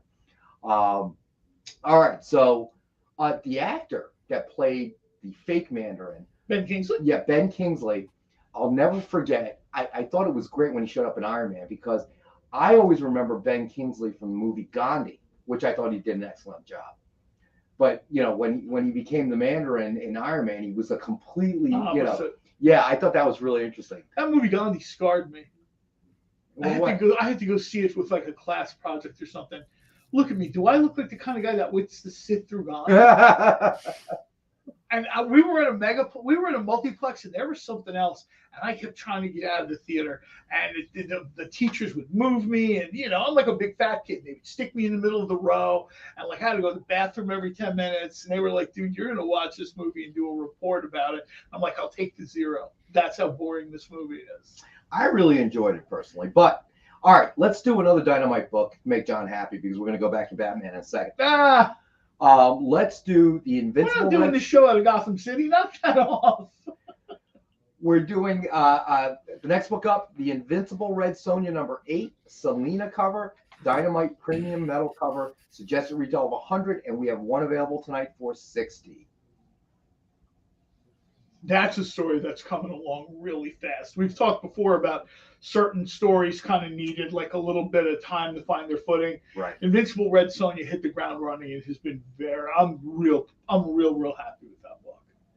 Oh, JD, that's interesting. I didn't know that. At the time, I heard that the comic 10 rings each had a different powers, and they didn't want them to sound like the Infinity. Yeah, I think that like Screen Rant or somebody had that article where they didn't want that. You know, they kind of want everything. And comic stuff tends to be derivative of each other, right? Right. Like everybody's got a magic ring. Everybody's got this. Everybody got that. John, nice. That's good job playing that. All right, John, you got it, buddy. This is a deal where, I think they kind of box themselves in because they couldn't do like the Bruce Lee version of Shang-Chi, right? Right. Because at one point, and I guess this is kind of racist. There's no other way to say it. Like there was a period of time where every martial arts character is Bruce Lee. Well, because I mean, if you think about it, when Shang-Chi came out, you know, when they created Shang-Chi, Iron Fist, that was I mean, the that karate was rage, right? Yeah, that was the huge kind of push. Martial arts rage. I mean, they were so desperate in the U.S. They were making, you know, they were bringing over these kung fu movies from Hong Kong. Yeah. You know, they saw it was hot, and people were just, you know, they were just, you know, eating it up. So, and then luckily, the quality started to get a lot better. Yeah. I mean, if you ever saw Chuck Norris's first few films, oh my gosh. There's one of those movies where he kicks somebody and the sound is off and they never fix it. Yeah. Like they never fix it. He kicks somebody and it's like, kick. And you're just like, how do you not? I get it maybe the first time, but, you know, like 35, 40 years later, how have you not fixed that? You're right, Josh. It was all Enter the Dragon knockoffs. Yes, you're right. You're absolutely right. So, all right. You know what? I'm going to spare you. We're not going to do that. Do we have another slab book or something? Yeah, we can do another slab People love slabs. Let's do another slab book. All right. So this one is Amazing Spider-Man number 49, Legacy number 850, Chris Bacalo variant, CGC graded 9.6. Suggested retail of $99.99. We have one available for $79.99. But yeah, that was an amazing explosion. And then I think that early Norse film, Watch Breaker, they were all bad, JD. Some of those real early movies were. Well, you know, I think what's interesting. This is a nice cover. That is a nice cover, isn't it? You know, the use of color, the character. I was going to say, I like the kind of the contrast of black and white and color. That's I feel like an overlay or whatever. That's neat. Amazing Spider-Man fans, this is your moment, man. This is your moment. That's a very cool Bacalo variant cover. Let's see. Yep. It's nice close up, I gotta tell you. Yeah, I like that, man. I haven't seen a lot of that. Alec, I don't know if you've seen a lot of this where it's almost like a color overlay over a black and white cover. Yeah, no, I agree. I like that one. So Josh Wayne said, no, I mean, Marcus says no one is remastering that stuff. That's true too, my friend. That is true. Too. Because nobody's going back to. I mean, other than YouTube, I don't know where you're going to find it. But the nice thing was they saturated the market with all those films, those poor quality films, and then they started to get a lot better. Yeah. And you know, I like to think that you know, Jackie Chan was probably one of the first to really turn it into something quality with his stunts. Rumble in the Bronx. Rumble in the Bronx was the first U.S.-based film that he made. Okay, I saw that in a drive-in, and man, I had the time of my life. I had videotapes or VCRs of his movies from Hong Kong. I would get relatives or family would come over and they'd bring it to me. And I got to tell you, some of the stuff, one of the best ones was there was a series of movie called Police Stories. I was just going to say Police Stories. Yeah, it was all based in Hong Kong. He did several super cop stuff. Yeah, and he was it was the stunts. And he kind of brought it to another level. Now, everybody had to do it. And I saw Jet Li's first film in a movie theater.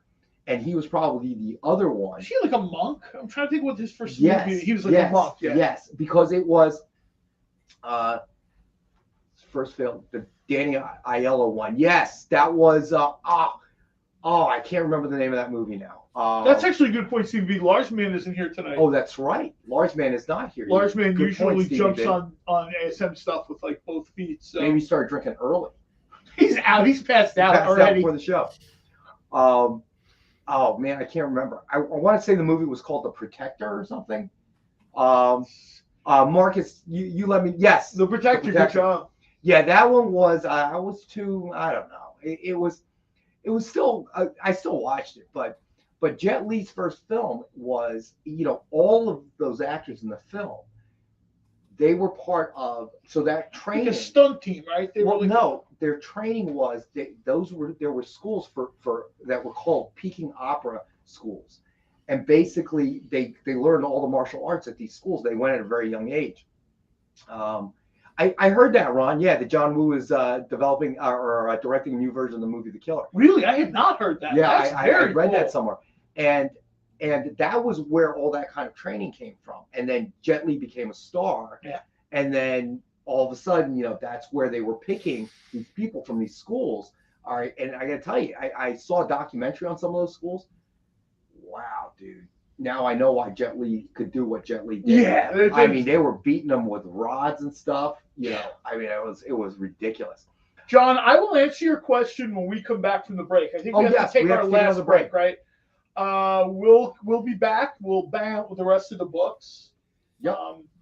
And we'll do a recap. We'll do a recap. Oh. So I'll be back in a few minutes. Did you know that every experience show, including some exclusive content, streams on Twitch? Check it out. Twitch.tv/the_EXP. Or just scan that QR code. Comic Collectables is a pretty straightforward show. You got Rex here, he sells the comics, and you got Rockin' Robbie, he knows about the comics. And finally, John, well, no one really knows what John does. I mean, don't get me wrong, he's a great guy, but he just keeps showing up. Come to think of it, I don't even really know how he gets in here. Anyway, awesome comics, rare books, rarer signatures, slabbed books, and amazing cover sketches by Ken Hazer and others. Simple formula, you want the comics, you buy the comics. To sum up, Rex sells the comics, Robbie knows the comics, and John, who might possibly be a ghost. I mean, seriously, has anyone ever seen him show up or leave? Comic Collectables with Rex and John, Mondays from 6 to 8 Eastern on The Experience. Comic Culture and Sales.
It's too late for that. So all right, so we're back. And JD, I want to shout out to JD and Kyle and everybody that works on the producing end.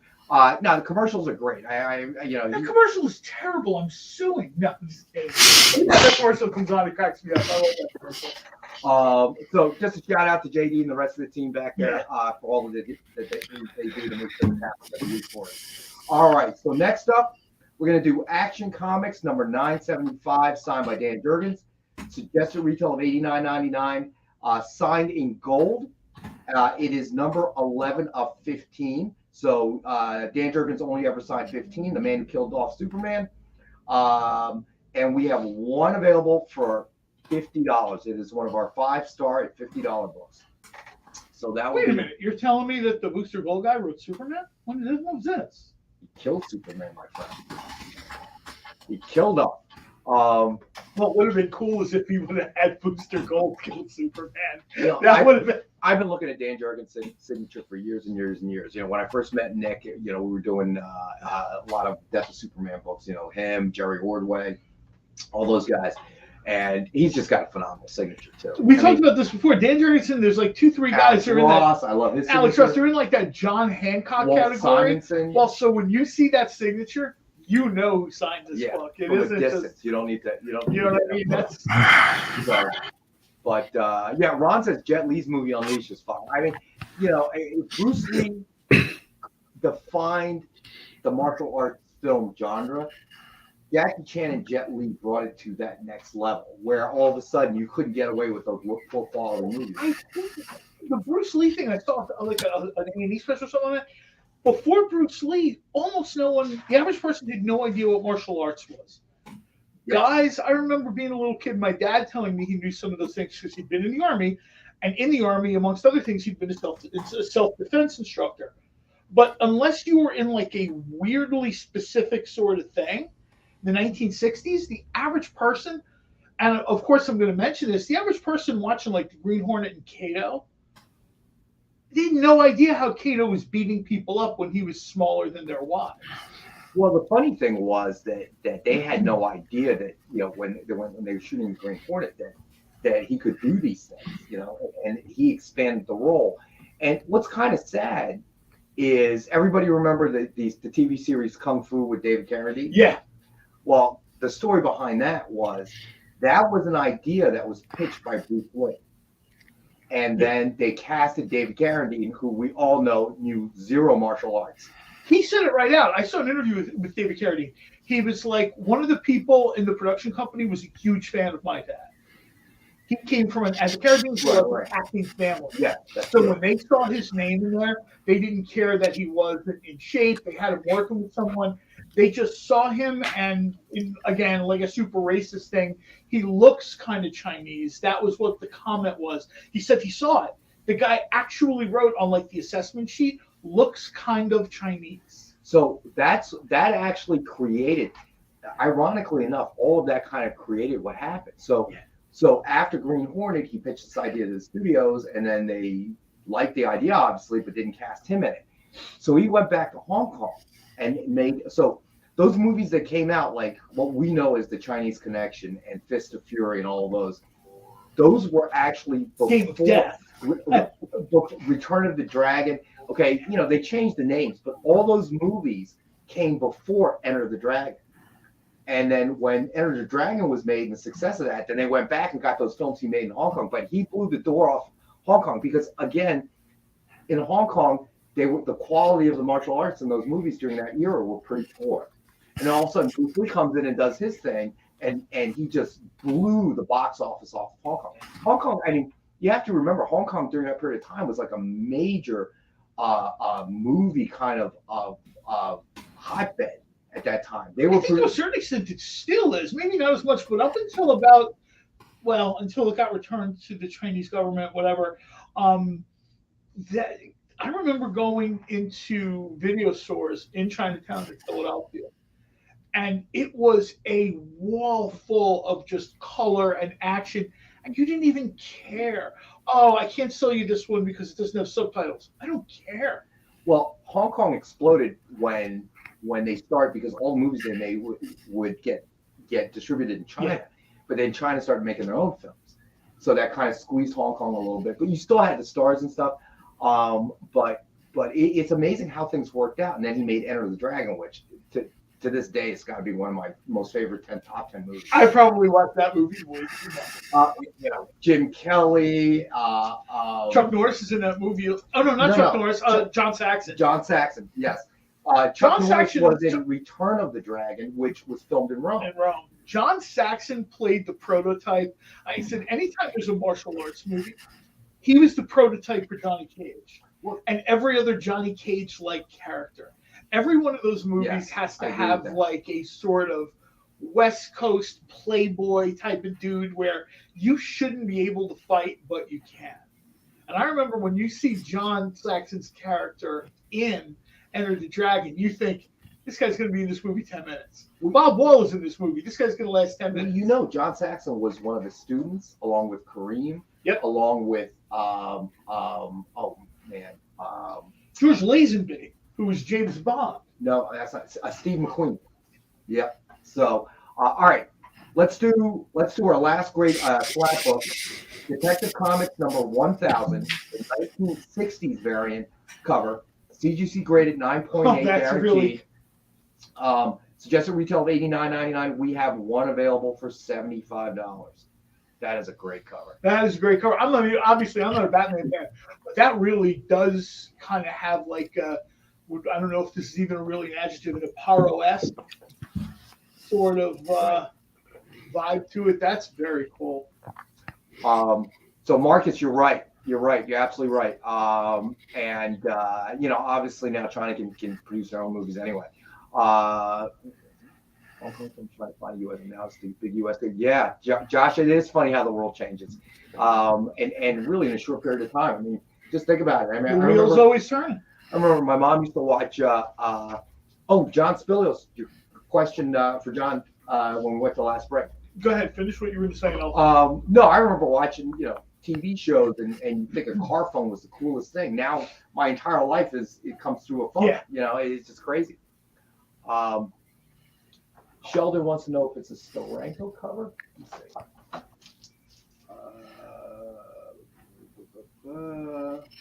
Yes, it is a Jim Steranko cover. That is correct, Sheldon.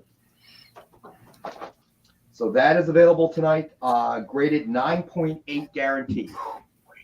How much is this again?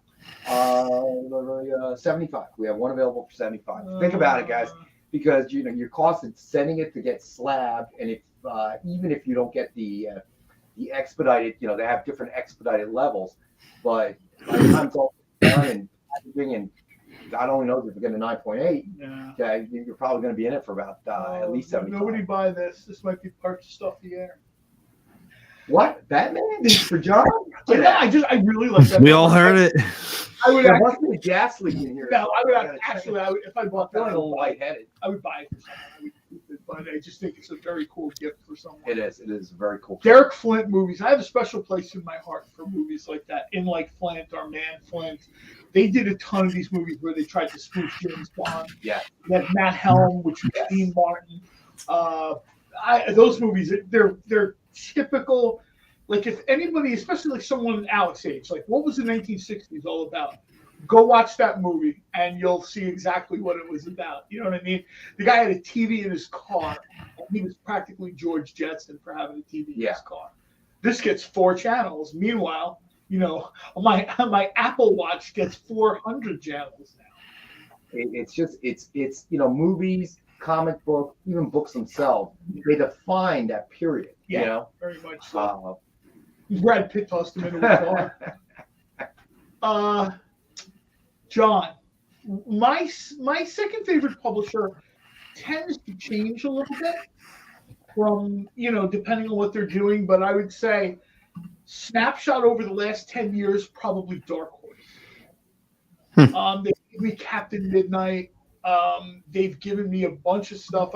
Just now, the British Paranormal Society came out. Dark Horse sort of hits the Dark Horse kind of hits the vibe I'm looking for. Oh, you know what Stevie B says? And then, of course, Hellboy. The whole Mignola-verse. Tom Snagowski from Vampirella is going to be doing a Frankenstein book for that. There are books that Image does that I like. There's books that Apex does that I like. But I would probably say, all things considered, it's Dark Horse. All right, so let's do a quick recap of the best offer books. So one of our best offer books of the night, Legion of Superheroes, Millennium #1, signed by Ryan Sook. It is a best offer book, and where Rupenstein is currently in the lead at 15. And then we had Battlefields, The Tankies, #2, signed by Garth Ennis, the co-creator of The Boys. I gotta tell you, that's like a serious read, man. And this touches back to what Alex said in the beginning of the show about why we like the comics medium, right? Yeah, sure, superheroes the whole day, right? When we're little, we grew up with stuff like Archie books or whatever. They're still making them, right? Right. Now we're sort of in this era where there's crime and westerns and horror and history. It does not matter the genre of material. Sequential art, comic books work to tell that story. Yep. Not every platform works for every genre like comic books does. Agreed. All right, you know what I mean? It's just it works for everything. Battlefield, The Tankies, #2, signed by Garth Ennis. Best offer book, where Rupenstein is also in the lead on this one at 20. All right. And then we had Deadpool, The Mercs for Money #1, signed with Cable, cover sketch by Brian Kong. Best offer book starting at 25. Then we had Spike After the Fall #4, Dynamic Forces exclusive cover by John Romita Sr. And Stevie B, it is a best offer book, and Stevie B is currently in the lead at 10. I mean, I certainly hope if Stevie B gets it at $10, I certainly wouldn't complain. I'm surprised more people haven't bid on this stuff. I mean, it's not like there's going to be, not to be morbid, but it's not like a ton of John Romita work is coming down the pipe. Yeah, that's he's true. Retired. He's in his 80s. His appearances are minimum. His signatures are minimum. Especially with COVID going on. Especially with COVID. I mean, generally speaking, if you have someone in your life in their 80s, they're kind of still telling them to stay at home. You know what I mean? All right. So, and then the final best offer book of the night, Barbarella #7, TMNT, Ken Hazer homage cover, Dynamite premium metal cover, suggested retail of 100, and it is a best offer book starting at 30. JD, that's funny. We have a bid from James Marsden. Marcus Weiss says he's 92. He's one of, I'll tell you right now, James Marsden is one of the most entertaining con guests I've ever seen. I mean, if you're kind of into the whole Buffy Angel Spike thing, when they do the sing-along episode, that guy, you know how some people have trouble accepting, like, oh, I had this really big role. Like William Shatner talks about this. Mm-hmm. I love being Captain Kirk. I hated being Captain Kirk. Now I love being Captain Kirk again. James Marsden from like the jump is like, I love this character. I love being a Buffy. I love Spike. He's like, one of the things I love about comic books is I never age. Right. I'm always 25. It's the best. All right. So let's get to the last two books of the night. John, I have read some stuff from AWA. And I'll tell you what AWA reminds me of, and this was a publisher I very much liked back in the day. And again, in 2014, they very much remind me of Valiant.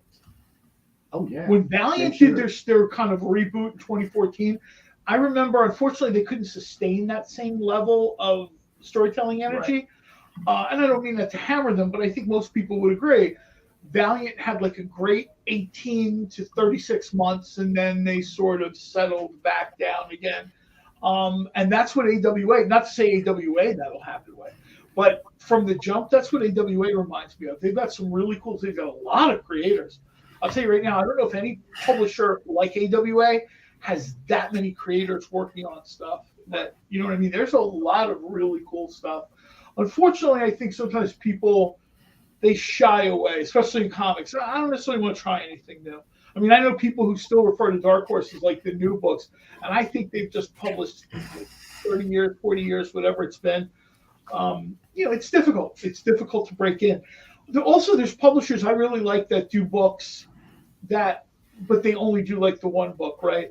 Like both IDW and Boom do all these kind of cool crossovers with Planet of the Apes and Star Trek and this and that. And I love those, but they're sort of just like, there's no universe there. It's just like we have the story, we do the book, and we move on. All right, let's get to the last two books. So we have New Avengers #1 signed with Neymar cover sketch by Ken Hazer. Suggested retail of $89.99, and we have tonight for $62 for 1962, the year Neymar reappeared in Fantastic Four #4. Johnny Storm found him in a halfway house.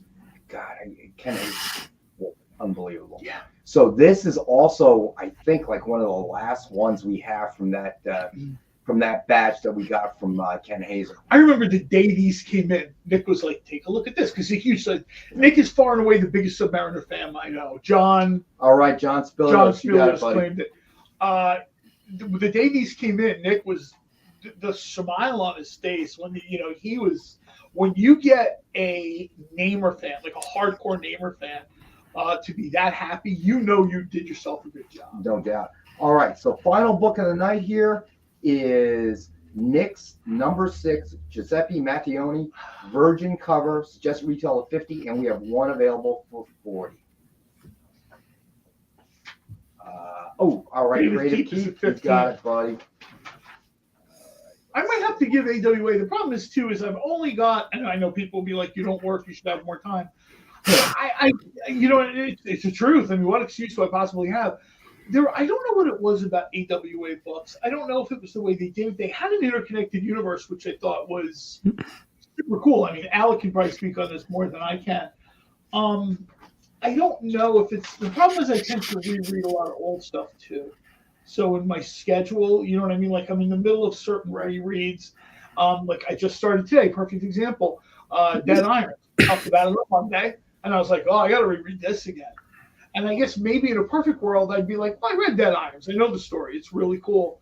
Let Kyle read it and talk about it next week, and I'll do, one of the other books or whatever. Right. All right. Should I do a full recap? What do you think? Yeah. How many books do we have left? None. We went through all of them. We went through all of them? You got it. Okay. All right, so let's go ahead and do a full recap. So we had, I think it was still there. We had Venom Legacy number 200, signed by Donnie Cates, and it is a 5-star book at $50. That's still available. All right, so Creative Keep put that one. Legion of Superheroes Millennium number 1, signed by Ryan Sook, best offer book, where Rupenstein's still in the lead at 15. Then we had Battlefields, the Tankies, number 2, signed by Garth Ennis, co-creator of The Boys, and where best offer book, and where Rupenstein is in the lead at 20. Then we still have Amazing Spider-Man, number 796, Encore Edition, signed in silver by Christos Gage. Suggested retail of $69.99. We have one available for $62. That's a cool cover, man. And it is number 12 of 15. And then we had Batman and the Signal number 1, signed by Scott Schneider. Suggested retail of $49.99, and we have one for $29.99 tonight. It is number 3 of 140. Then we had Batman number 51, signed by Tom King. Suggested retail of $49.99, but this is number 4 of 45, so we're going to do it for $40 for number 4. And we have one available at that price. There's a lot of Batman in this show. Who did you think you were doing this show with? I want to irritate you. It may work. Action Comics number 975, signed by Dan Jurgens, suggested retail of $89.99, and we have one available, number 11 of 15, and it is one of our 5-star books at $50. Then we had Deadpool, The Mercs for Money, number 1, signed with Cable, cover sketch by Brian Kong. Best offer book starting at $25. That has not opened up yet, so still available. And then New Avengers number 1, signed with Blade, cover sketch by Ken Hazer. Suggested retail of $89.99. We have one available for $50. And then that was claimed by John. All right. And then Spike After the Fall, number 4, DF exclusive cover by John Romita Sr. Currently Creative Keep is in the lead at 15. All right, so Stevie B is coming up to 20 on that. Gotcha, buddy. All right, and then Barbarella number 7, TMNT Ken Hazer homage cover, Dynamite premium metal cover. Suggested retail of $100. It is the best offer book starting at $30. Then we had, John Spilios claimed that one.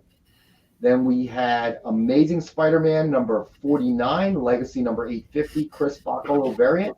CGC graded guaranteed 9.6, and we have one available for $79.99. We actually got to bring this back when Large Man is here. Yeah, we do. Because I mean that guy loves Spider-Man. Yeah, he's a huge Spider-Man fan. I mean, he might have this, but I just think that's a very cool cover. All right, and then we had Detective Comics number 1000, 1960s variant. JD letting everybody know we're at 2 minutes for the. Thank you, JD, buddy. Thank you, JD. Cover graded, guaranteed 9.8. Suggested retail of $89.99. We have one available for $75. Then we had Jennifer Blood, number 8, Vincenzo Federici, Virgin cover, and suggested retail of $50, and we have one available for $40. Creative Keep is a question about the Creative Keep. No, it is not. That is a cover, a sketch cover. It's a sketch cover, right? Right, Okay. correct. So it is not a real signature, my friend. And then we had Hell Sonia number 5, Gracie the Cosplayer last, Virgin cover, suggested retail of $50, and we have one available for $40. Those are so cool. Sorry, Josh. It's that Philly accent, brother. Snyder is taking us to court now. I hope you're happy. I'm blaming you. John's fault. Next number 6, Giuseppe Mattioni, Virgin cover, suggested retail of $50, and we have one available for $40. I'll tell you that cover really kind of captured like the Knicks attitude, the Knicks character attitude. Right. I love that. So we got about 57 seconds left. Don't forget about the delay for our best offer books. I got a question. Usually Alec does this for me, so I'm going to hit him with this. Where should I start with AWA? There is not, Stevie B. Ooh. You can go ahead and Usually Alec asks me that. Like, where do I start? Stevie B at 25 on Deadpool, so you're in. I think. Yo, what's going on, man? Yo. you guys got to come visit us then. All right, go ahead. What were you gonna say, Al? He's trying to tell me what covers AWA. Oh, sorry, man.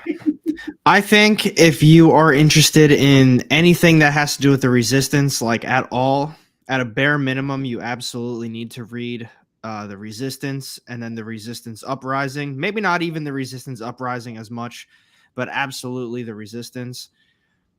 Because then that plays into the Resistance Uprising. Then they also have series like Erratic, Moths, Telepaths, the Joneses right now. They're really building an entire world of just the Reborns.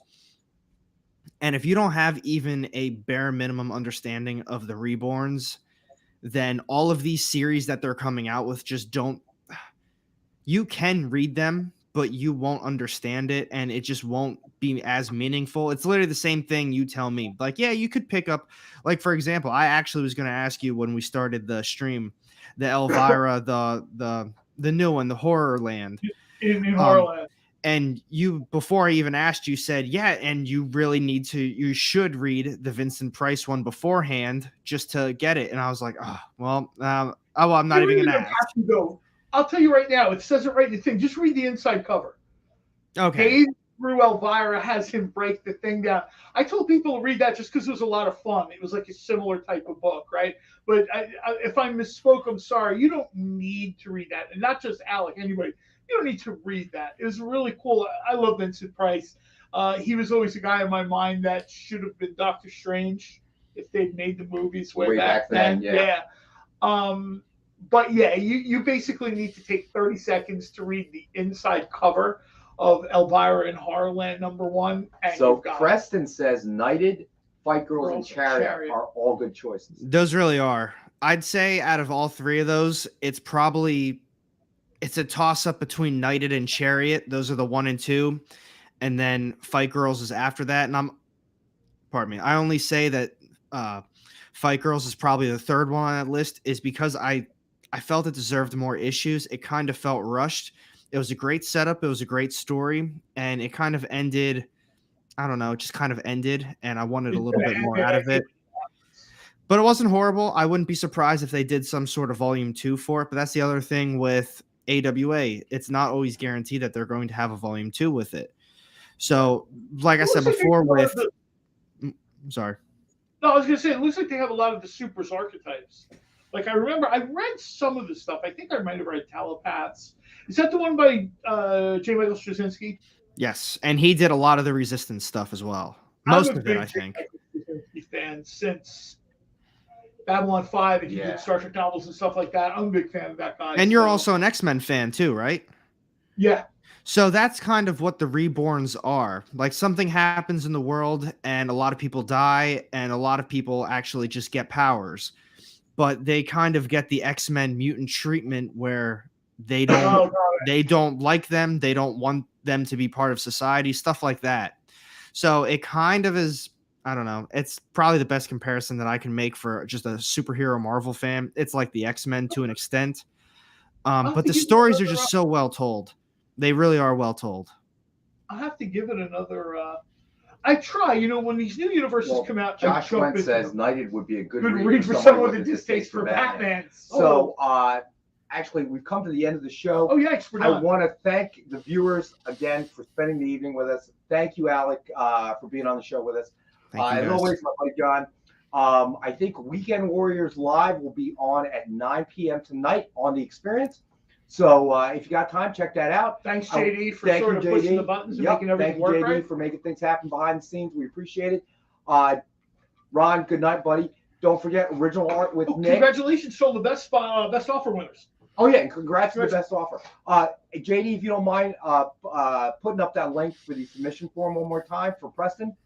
And don't forget about original art with Nick on Friday nights, 7 to 8, all Eastern time. So, all right. And before we check out, let's make sure we throw up that link one more time for Preston. If you could, JD, that would be awesome. There it is, my friend. All right. And as always, this has been fun. Here's where Alec gets 19 texts about, wait, now I have questions about. No. So I didn't write this. Stop asking me. All right, guys. Everybody have a great week, man. Thanks so much for joining us. All right. Thank you, guys. Thank you, Preston. Thank you, Stevie B. We'll see you guys next week. Thank you. There's a super new way to support your friends over at The Experience. Head over to YouTube and send us a super chat, a super sticker, or a super thanks. We'll be super grateful for your support. And then keep an eye out as we launch membership services over on YouTube. It'll be a great way to get first look access at new content and shows before anybody else. Keep your eyes